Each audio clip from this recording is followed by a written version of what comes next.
হে আল্লাহর ওলি, তোমার কাছে কি পাথেই নাই, টাকা পয়সা নাই, কোথায় রওনা হয়েছ? বুজুর্গ ডাক দিয়ে বলতেছে, আমি মাওলার ঘর তওয়াফ করার জন্য রওনা হয়ে গেলাম। তো বুজুর্গ ডাক দিয়ে বলতেছে, আমার কাছে কিছু টাকা আছে, তুমি কিসের জন্য হেঁটে হেঁটে যাচ্ছ? তোমার টাকা পয়সার কি প্রয়োজন? কিছু দূর যাওয়ার পর গাধা নিয়া ওই বুজুর্গ বাজারের কাছে যায় দাঁড়ায়। বাজারের কাছে দাঁড়াইয়া তিনার সাথে যে টাকা পয়সা ছিল, দিনার ছিল, ওই দিনার দিয়ে একটা গাধাকে ক্রয় করলো। গাধা ক্রয় করিয়া দাঁড়ায় রইল।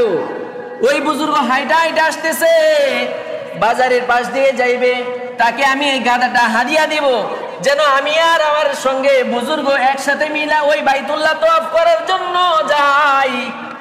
একসাথে যায় যেন মাওলার ঘরে তওয়াফ করতে পারি, মাওলার কুদরতি পায়ে সেজদা করতে পারি। যখন ওই আল্লাহর ওলি বুজুর্গ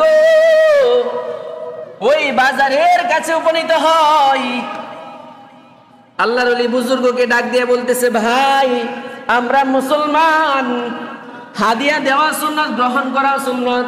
ভাই আমি আমার পক্ষ থেকে এই গাধাটা তোমাকে হাদিয়া দান করলাম।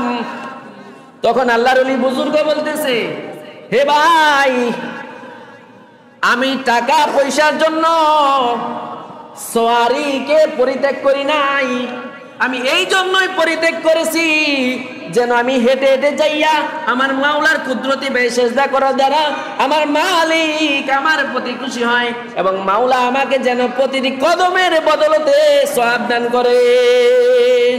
সুবহান।